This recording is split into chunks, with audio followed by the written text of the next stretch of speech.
je me suis permise de modifier un peu le titre de ma présentation, de ma communication d'aujourd'hui.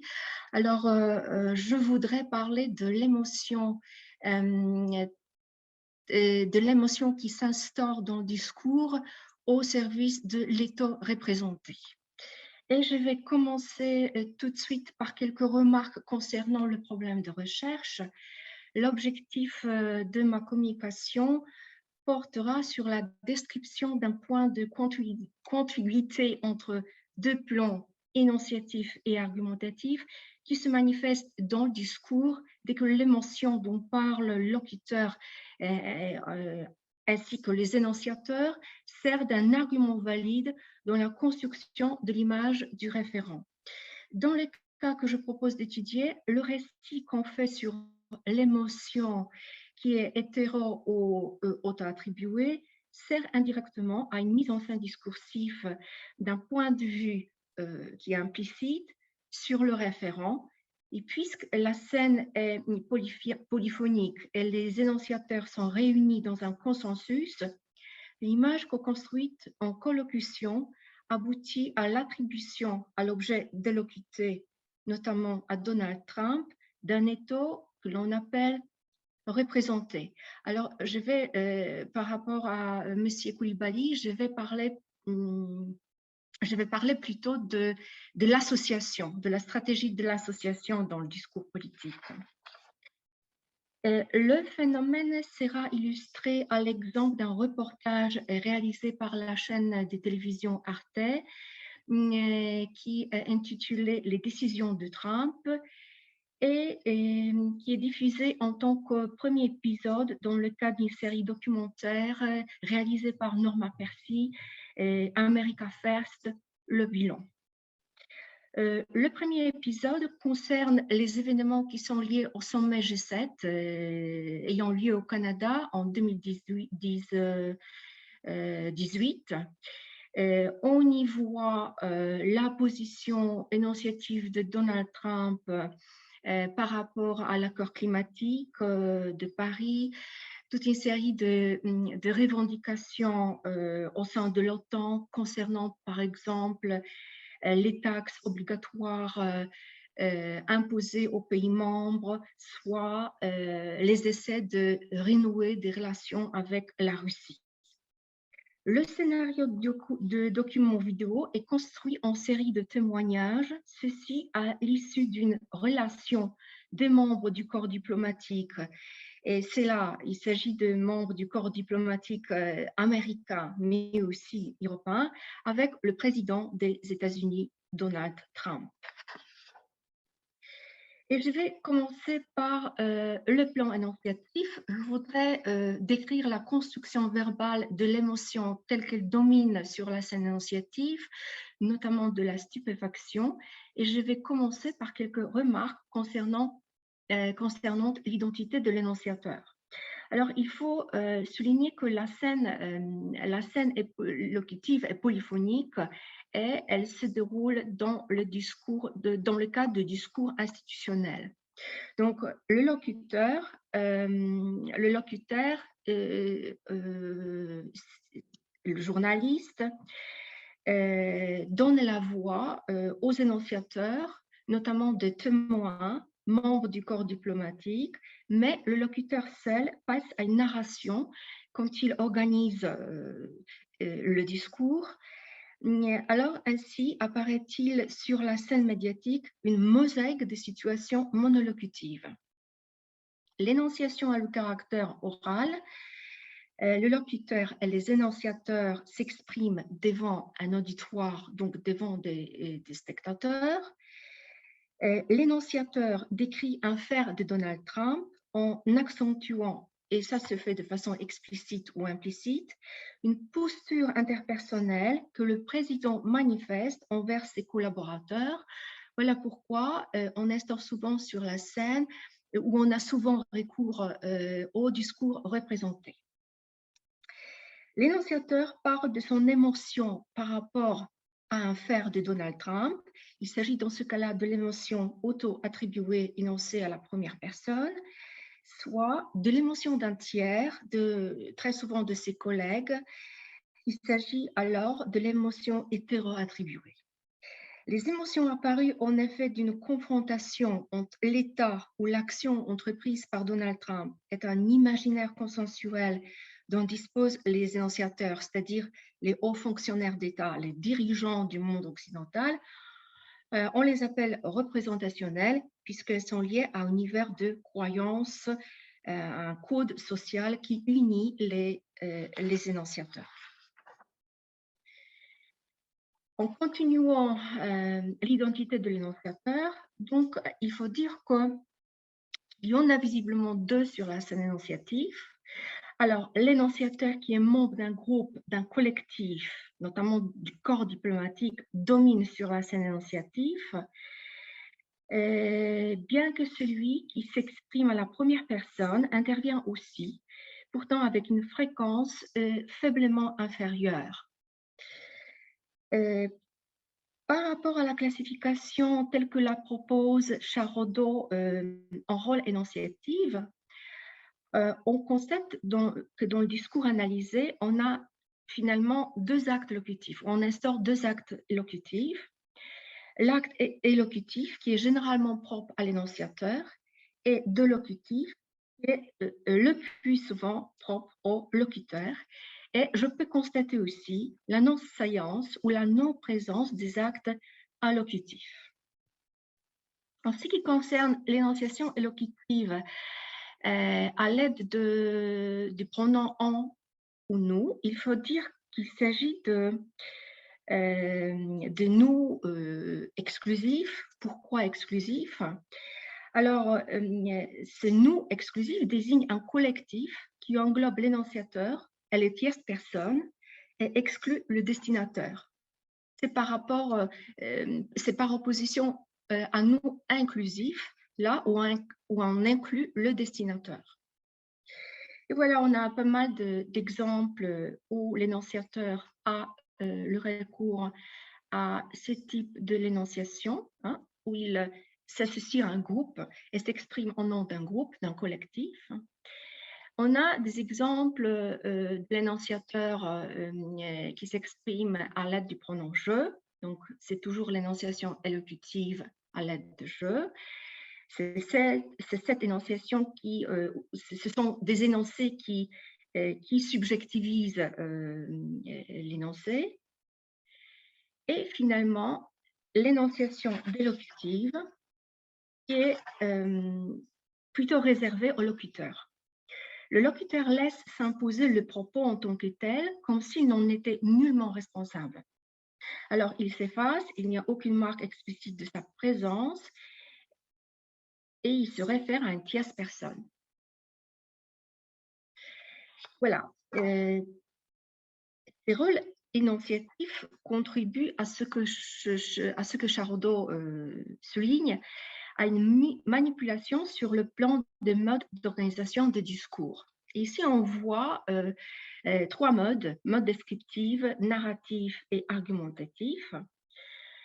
Je vais commencer par ce premier, mode descriptif, qui apparaît avec les constructions attributives désignant l'état qui fonctionne en tant que jugement de valeur. De l'autre côté, on a le mode narratif qui s'accomplit à travers les propositions généralement actives dont le verbe est souvent représenté par le verbe d'émotion. Le mode narratif sera conforme à ce que Plantin appelle énoncé d'émotion. Alors, tel est chaque énoncé où le verbe exprimant des émotions, où le verbe exprime des émotions d'un lieu psychologique et ces verbes sont au premier plan. Comme dans la phrase « Il lui a pris la main en traversant la colonnade », ce que vous savez nous a tous stupéfaits et a stupéfait Teresa, mais je crois qu'elle ne pouvait pas retirer sa main. Et finalement, le mode argumentatif apparaît, bien sûr aussi, mais je vais en parler dans la seconde partie de cette communication. Je voudrais m'arrêter un peu sur le mode narratif et plus particulièrement sur le verbe d'émotion. Les émotions exprimées à l'aide des verbes d'émotion comme s'inquiéter, stupéfaire, préoccuper, secouer, consterner, choquer ou surprendre appartiennent à des effets causés. Cela veut dire qu'ils ont dans l'emploi prototypique deux actants sémantiques lorsqu'on se réfère à la valence sémantique. Alors, d'un côté, l'expérientiel, l'expérientiaire désigné par X. Ici, c'est l'énonciateur ou un référent désigné par un élément nominal. Donc, la tierce personne dans ce cas-là. Et la cause, le second actant sémantique, Z, ici l'état ou le fait de Donald Trump. Les deux actants sont généralement actualisés discursivement en note des emplois bivalents. Ce sont des emplois qui sont généralement dominants. De type, ce premier coup de massue asséné par Trump, la cause, ces coups, verbe d'émotion, les dirigeants européens, alors l'actant sémantique, l'expérientiaire. Cependant, l'actualisation discursive de la cause peut varier suivant les exemples. Et ça peut apparaître sous la forme autonome d'une interrogative en 14, là où on a les dirigeants de l'OTAN s'inquiètent et la cause qui continue se forme d'une interrogative. Trump va-t-il confirmer son engagement pour la défense mutuelle? Ensuite, ça peut apparaître sous la forme d'une déclarative, exemple 15. Je me souviendrai toujours de secrétaire Matisse, il était énervé, encore plus en colère que jamais. Et pourquoi on a maintenant la cause? Pour lui, le président avait non seulement remis en question la force de la coalition, mais il avait surtout mis en cause l'engagement des États-Unis à soutenir ses alliés et partenaires. Et finalement, la cause peut apparaître sous la forme non autonome d'une proposition causale, ce qui illustre l'exemple 16. Une telle actualisation n'est pas celle possible dans le discours. La fusion par l'emploi monovalent se réalisant couramment. Et pourtant, ici, on voit la dominance de ces actualisations bivalentes. Ainsi peut-on conclure que dans le cas analysé, les emplois bivalents constituent un choix discursif qui aura des conséquences au niveau argumentatif. À travers la lexie employée, on tisse un réseau sémantique en deux isotopies, celle de l'intensité et celle de la polarité. En ce qui concerne l'isotopie de l'intensité, donc elle se manifeste dès que l'émotion apparaît à des degrés d'intensité variés. Ici, on a des séries intensifiants, comme surprendre, étonner, stupéfaire. Donc, cette série surprise, étonnement, stupéfaction, stupère. Donc, on va vers un effet paralysant au niveau de l'émotion. Et à chaque suite correspond un nombre de termes d'émotion, par exemple de verbes. Surprendre, exemple 17. Stupéfaire, exemple 18. Choquer, exemple 19. Construction attributive comme être surpris, excuse-moi, exemple 20. Être étonné, être consterné, exemple 22. Être sous le choc, exemple 23. Être sans voix, exemple 25, oui, 25. C'était Macron qui était sans voix. On a des noms, surprises, et des expressions, les bras ne m'en tombent, dans le sens je suis stupéfait, exemple 29. Et les adjectifs aussi, bien sûr, surprenant, exemple 27, et incroyable, exemple 28. L'émotion s'intensifie lorsqu'on voit s'instaurer sur la scène la colère avec des constructions attributives, sortir frustré, exemple 30, et être en colère avec des degrés d'intensité élevés, encore plus que jamais, exemple 31. Et finalement, l'émotion s'intensifie lorsqu'on a le passage de l'inquiétude vers la peur. Avec des verbes être préoccupé, avec un adverbe assez, elle est elle-même assez préoccupée, exemple 33. Être inquiet avec un adverbe très, on était très inquiet, exemple 34, excusez-moi. S'inquiéter, 35. Ne pas être sûr, 37. Redouter, 38. Trembler, 39. Avoir peur, exemple 40. Avoir l'air secoué avec un modélisateur vraiment, exemple 39. On a des noms, frisson, 41. Père et péril avec l'intensifier, probablement le plus grand péril, exemple 42. La lexion employée oriente vers la polarité négative. Les indices linguistiques qui permettent de décider si la polarité négative sont nombreuses. On a par exemple des indices lexicaux qui sont mis en gras. Alors, secoué, tremblé, brutal, danger, perturbateur, mort. On a aussi des indices syntaxiques qui sont en bleu. Il s'agit de l'intensification. Donc, vraiment, ils avaient vraiment l'air secoués, bien secoués, grand danger, de ce genre, perturbateur de ce genre. On a aussi le recours à la négation.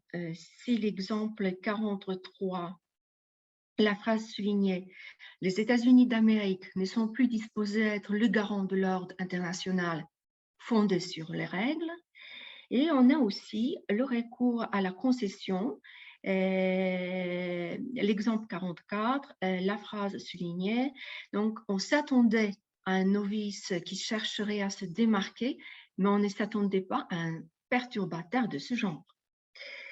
Les traits sémantiques négatifs inhérents au lexème, ni les traits résultant du contexte, n'essentiels à construire l'isotopie de la polarité négative. Ils sont accompagnés de traits contextuels, ce qui illustre exemple 45, là où le jugement de valeur négative est implicitement attribué à Donald Trump en fonction des connaissances partagées, des connaissances sur les relations du monde occidental avec le président de la Russie, Poutine.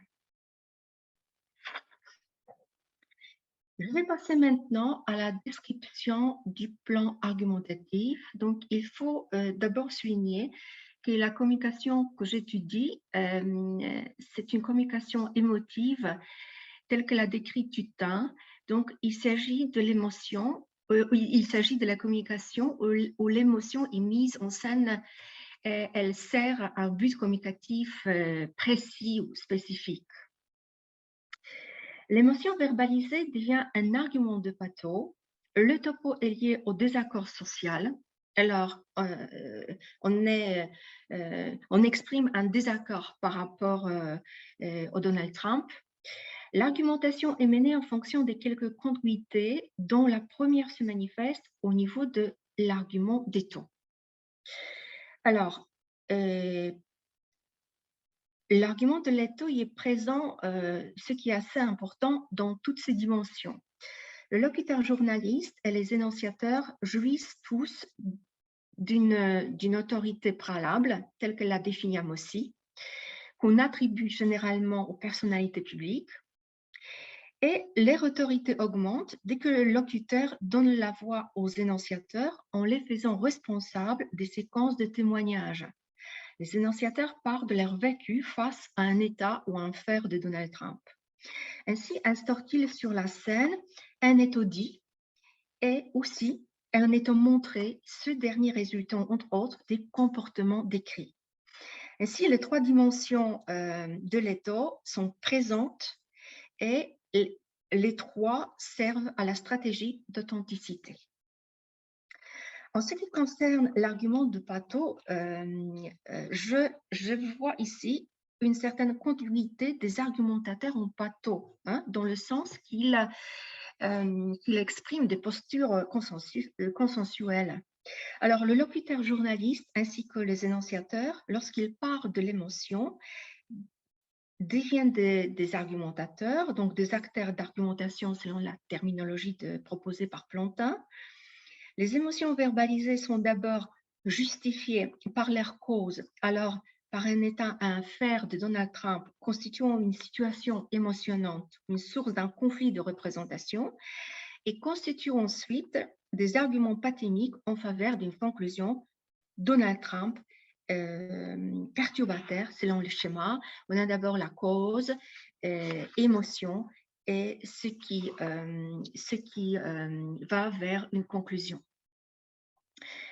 L'argument de Pato est donné directement, là où l'émotion est exprimée à l'aide d'un terme d'émotion, soit aussi indirectement, là où l'émotion est inférée à travers le récit sur un geste, un comportement, une posture du corps d'un lieu psychologique. Et j'ai mis deux exemples, exemples 46 et 47, qui illustrent cette émotion qui s'instaure indirectement à travers la description d'un comportement de lieu psychologique. Le premier, où on a John Bolton qui dit « Les bras ne m'en seraient pas tombés, sinon j'aurais fait tomber le téléphone.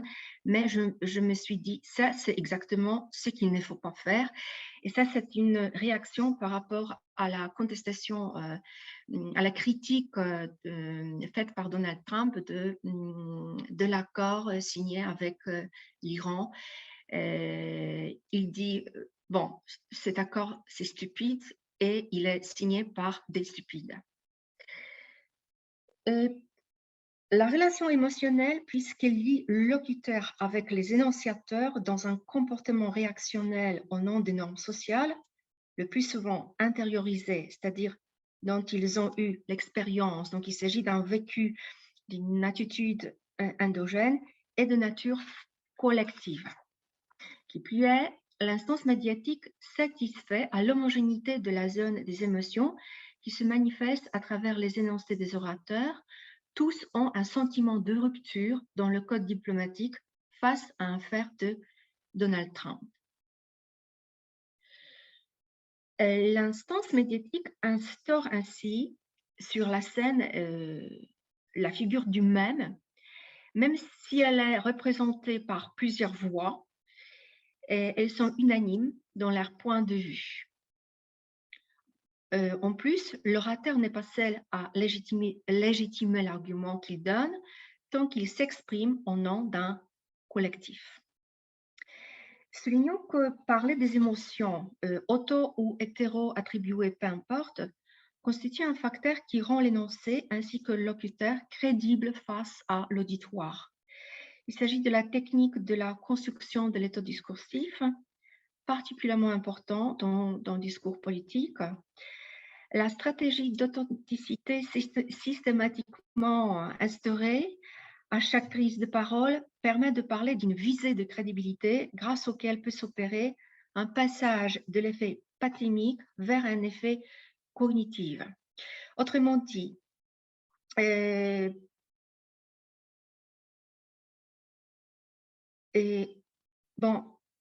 l'argument de Pato contribue à une rationalisation de l'objet discursif. Donc, on a cette rationalisation à chaque élément d'authenticité qui apparaît et à chaque voix consensuelle qui exprime une identité de posture au niveau implicite. Autrement dit, l'argument de Pato déclenche un processus inférentiel sur l'état représenté de Donald Trump qui s'établit sous forme de conclusion. Donald Trump est un perturbateur sur la scène internationale. Et donc, on instaure ainsi, de façon implicite, mais quand même, un étau représenté. C'est quoi un étau représenté? Donc, il y a une différence entre étau propre à l'orateur et l'étau représenté qui est propre à l'objet du discours. Alors que le premier peut préexister à l'énonciation en tant qu'étau préalable et s'avérer englobant, suivant Meguenot, il enveloppe l'énonciation sans besoin d'être explicité, pouvant être seulement montré et non dit. L'étau représenté, donc le second, n'est que discursif, Donc, il s'agit d'une représentation sociale et il relève des énoncés des acteurs qui s'expriment dans ce cas-là sur l'individu, sur l'objet du discours, notamment sur Donald Trump. Ainsi, la différence majeure entre ces deux éthos réside en ce que le second, l'étau représenté, n'est pas autocréé. Et je passe à des conclusions. Donc, la question du pathos stimule de nouvelles approches en cette incitation. Certes, je pars de l'articulation du plan de l'énonciation, alors une verbalisation de l'émotion, avec le plan de l'argumentation, là où on instaure des points de vue, ce qui sert à mettre en scène un étau représenté. À la différence de l'étau dit et montré, qui ne concerne que le locuteur, alors une représentation de soi dans le discours, selon Amossi, l'étau représenté est lié à la personne délocutée. Il s'agit alors d'une image qu'on lui associe lors du récit social. L'étau de Donald Trump se construit à travers les énoncés qui laissent inférer une position du désaccord consensuel contre les valeurs dont se réclame Donald Trump en tant que président des États-Unis. En raison des effets énonciatifs dus à la polyphonie, l'étau représenté est co-construit. Plusieurs énonciateurs, dirigeants européens y contribuent par leurs témoignages. Pourtant, cette organisation de l'énonciation en polyphonie ne sert pas à l'objectiviser l'information. Tout au contraire, le contenu intériorisé devient plus persuasif. Le discours suit alors une visée argumentative. Les énonciateurs ne sont pas en relation antagoniste quant aux positions énonciatives. L'homogénéité saillante de leur positionnement est un facteur saillant qui contribue au discours une force persuasive. Et finalement, l'analyse prouve que la légitimité de l'approche énonciative-argumentative dans l'analyse discursive de l'émotion. La méthode d'analyse commune permet de décrire la force de l'argumentation à travers des émotions. Conformément à ce que dit Plantin, l'approche logique standard de l'argumentation sera insuffisante et même incapable de cerner une vraie complexité et profondeur de la stratégie. Le même problème souligne Charodot lorsqu'il dit, je cite, « Mais on verra que ce point de vue participe de la rhétorique, celle-ci doit être complétée par une théorie de sujet et de la situation de communication. » Fin de citation. Et je m'arrête ici. Je vous remercie pour votre attention.